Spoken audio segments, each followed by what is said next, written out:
Hello, Oxford engineering and কনসালটেন্সির পক্ষ থেকে আমি সিদ্দিক আছি আপনার সাথে। সো আমরা গত টিউটোরিয়ালে কিন্তু আমাদের টর্শনাল ইরেগুলারিটি চেকটা দেখাইছিলাম। তো এই টিউটোরিয়ালে আমরা আমাদের এই যে ইয়েটা আছে, অর্থাৎ এখানে আমরা বেস ডিরেকশন নিব। ইউটিউব থেকে বেস ডিরেকশন নিয়ে আমরা মোটামুটি ফাউন্ডেশন ডিজাইনের ব্যাপারে আপনাদের দেখাবো, ফাউন্ডেশন ডিজাইনটাই দেখাবো। তো এছাড়া আমরা এই টিউটোরিয়াল পরে আরও একটি নেক্সট টিউটোরিয়াল বানাবো, সেটা হচ্ছে আমাদের। তো এখন আমরা এখানে বেস ডিরেকশন নিব। বেস ডিরেকশন নিয়ে আমরা ফাউন্ডেশন অর্থাৎ একটা স্কোয়ার আইসোলেট ফুটিং ডিজাইনটা দেখাবো।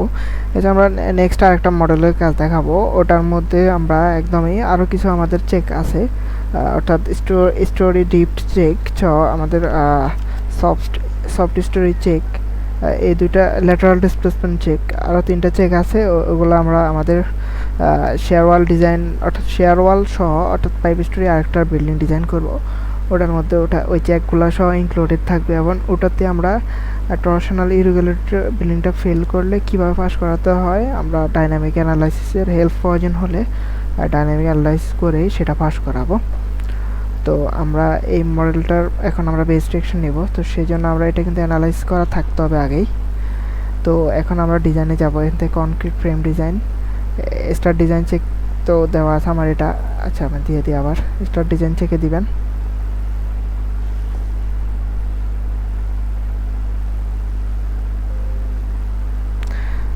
তো স্টার ডিজাইন চেক দেওয়ার পর আমাদের কিন্তু বেশ কিছু মেম্বার ফেল দেখাচ্ছে, অর্থাৎ ভীম টিম। তো এগুলো আপনারা জাস্ট সাইজ টাইজ বাড়াই, অর্থাৎ ভীমের সাইজ বাড়াবেন। এগুলো কিন্তু বেশিরভাগ আপনার শেয়ার স্টিলে ফেল করছে। তো আমি এগুলো ডিটেলিং করার ক্ষেত্রে ওইভাবে ডিটেলিং করব, মানে যাতে শেয়ার স্টিলটা প্রপারলি করলে কিন্তু এগুলো ঠিক হয়ে যাবে। অর্থাৎ লংজিটিউডিনাল স্টিলে এগুলো ফিল করে নাই, তো এগুলো ট্রিটমেন্ট দিতে হবে অন্যভাবে। আর কলামগুলো সব পাস করা আছে আমার এখানে, কলামগুলো সব পাস। তো এখন আমি এখানে ডিসপ্লে যাব, এখান থেকে ফর স্টেজ ট্রাইগ্রামে যাব, সাপোর্ট স্প্রিং রিঅ্যাকশনে যাব। তো সাপোর্ট স্প্রিং রিঅ্যাকশনে যাব, এটা বাদ। যাওয়ার পর এখানে আমরা কেস কম্বো থেকে ডেট এখানে আমরা নেব কি dead load plus live load, অর্থাৎ সার্ভিস লোডটা নিব, এখানে ট্রাভেলেটেড দিব। এরপর আমরা এখানে অ্যাপ্লাই দিব। তাহলে প্ল্যানে যাব, প্ল্যান থেকে বেসে যাব, বেস থেকে ওকে। তো আমরা একটা কলাম দেখাবো, অর্থাৎ ডিটেলিংটা দেখাবো। তো আমরা আমাদের যে এখানে অর্থাৎ এই যে সাইজটা, এই কলামটা আছে 65.64 কিপ লোড আসতেছে কলামে, এটা তো 64 প্রায় সেম। অর্থাৎ আমরা এই কলামটা যদি ফুটিং ডিজাইন করি, যে সাইজটা আছে সেটা এখানেও আমরা দিতে পারবো। তো আমরা এই কলামটা ডিজাইনে দেখাবো। সো আমরা চাচ্ছি যে আমাদের যে ফাউন্ডেশনের ডেপটা আছে এটাকে আমরা দেখবো যে 5 ফিটে এটা মানে দেওয়ার মতো উপযোগী কিনা, বা যদি আমরা চাই 6 ফিটে দিতে চাই, অর্থাৎ 6 ফিটে দিতে চাই যে ফাউন্ডেশনটা এক্সিস্টিং গ্রাউন্ড লেভেল থেকে, তো সেক্ষেত্রে আমরা ইন্টারপোলেশন করা লাগবে। অর্থাৎ আমরা কী করবো, আমাদের সয়েল টেস্ট রিপোর্ট থেকে যে bearing capacity of the soil foundation from field, অর্থাৎ আমাদের ফিল্ডে পাওয়া যে সয়েল ক্যাপাসিটি শ্যালো ফাউন্ডেশনের জন্য, সেখানে আমাদের বোরহোল 4টা, এই 4টা থেকে আমাদের 5 ফিটে আমাদের 5 ফিটে পর ফাউন্ডেশন পর সার্কুলার স্কোয়ার ফুটিং, অর্থাৎ আমাদের ফুটিংয়ের জন্য আমাদের 5 ফিটে আমাদের লোড বেয়ারিং ক্যাপাসিটি বোরহোল 1-এর মধ্যে 1.03 TSF ton per square foot. আর বোরহোল 2-তে 5 ফিটে আছে 1.19, আর বোরহোল 3-তে 5 ফিটে আছে 1.03, বোরহোল 4-এ 5 ফিটে আছে 0.86। তো আমরা এখানে কি করব, যদি 5 ফিটে দিতে চাই সেক্ষেত্রে আমরা কী করবো, এখানে এই মানটা অর্থাৎ আমাদের এটা, আর বোরহোল 2-এরও এই 5 ফিট ডেপ্টের 1.19, বোরহোল 3-এরও আমাদের 5 ফিট ডেপ্টের যে 1.13 আছে এটা, আর বোরহোল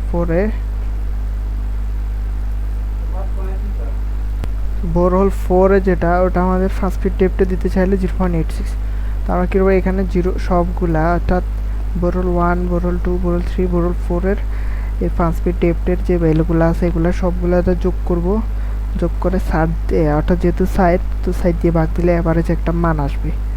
অর্থাৎ আমরা একটু এইভাবে দেখি, তাহলে আমাদের এখানে হলো কত, প্রথমে হলো বোরল 1 এর জন্য আমাদের 1.03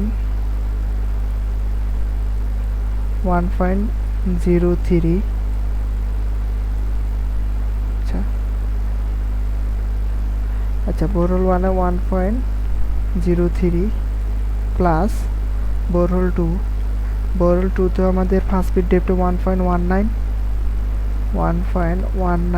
প্লাস বোরল 3 তে ফার্স্ট বিট হলো আমাদের 1.03 প্লাস বোরল 4 এ আমাদের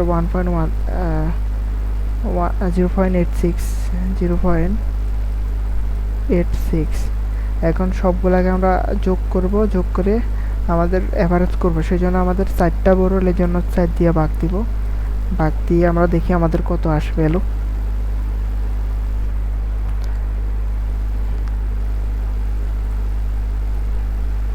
তাহলে আমাদের আসে 3.45 এটা আমাদের আসছে TSF ton per square foot. এখন এটাকে আমরা আমাদের কলামের যে রিঅ্যাকশনটা ওটা ছিল কিপে 65 কিপ। তো এখন এটাকে আমরা 2.2 দিয়ে গুণ দিব, তো মানে 1 টিএসএফ সমান 2.2 কিপ। তো এটাকে আমরা এটা দিয়ে গুণ দিলে কত আসে 3.45 ইন্টু 2.2, তাহলে আসে আমাদের এখানে পাই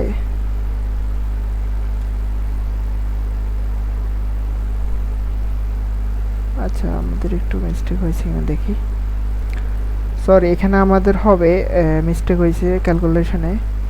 এখানে আমাদের হবে 1.02, অর্থাৎ এগুলোকে আমরা ব্র্যাকেট দিয়ে ক্যালকুলেশন করা লাগবে। অর্থাৎ এখানে আমাদের ব্র্যাকেট দিব, এখানেও ব্র্যাকেট দিব, তাহলে আমাদের প্রপার মানটা আসবে আমাদের 1.02। তো 1.02কে আমরা 1.02 ইন্টু 2.2, তাহলে আমাদের আসতেছে 2.24 কিপ। তাহলে এটা হলো আমাদের এই ফাউন্ডেশনের জন্য আমাদের 2.2 কিপ মানে অ্যালাউবল বেয়ারিং ক্যাপাসিটি এই শ্যালো ফাউন্ডেশনের জন্য। তো এখন আমরা এটা এই ভ্যালু দিয়ে আমরা ফুটিং সাইজ বাইর করব 2.2 কিপ। সো এখন ETABS-এ যাব আমরা। সো ETABS আমাদের এই কলামের রিঅ্যাকশন আছে আমাদের 65.74। তো 65.74 আমরা এখানে লিখব 65.74 ডিভাইড বাই আমাদের অ্যালাউবল বেয়ারিং ক্যাপাসিটি ছিল 2.24, একটু আগে যেটা বের করছি। তাহলে আমাদের আসে কত আমরা দেখি 65.74 ডিভাইড বাই 2.24 আসে আমাদের 29.34। তো এটাকে আমরা রুট ওভার করব। তো এটাকে আমরা যদি রুট ওভার করি 29.34, তাহলে আমাদের আসে 5.41, অর্থাৎ এই 5.41 মানে আমাদের 5 ফিট 5 ইঞ্চি। তাহলে আমাদের ফুটিং সাইজটা হবে 5 ফিট 5 ইঞ্চি। তো আমাদের ওই কলামের জন্য এই 5 তলা স্ট্রাকচারের জন্য এই কলামের সাইজ আমাদের মানে 5.5 ফিট ফুটিং লাগতেছে। তো এই ছিল আর কি আমাদের আজকের টিউটোরিয়াল। সো নেক্সট টিউটোরিয়ালে আমরা আমাদের অ্যানাদার প্রজেক্ট নিয়ে কাজ করব। আশা করি সকলে আমাদের সাথে থাকবেন। সো আল্লাহ হাফেজ সকলকে। এইভাবে আপনারা সবগুলা ডিজাইন অর্থাৎ কলাম রিঅ্যাকশন নিয়ে আপনারা ডিজাইন করতে পারবেন।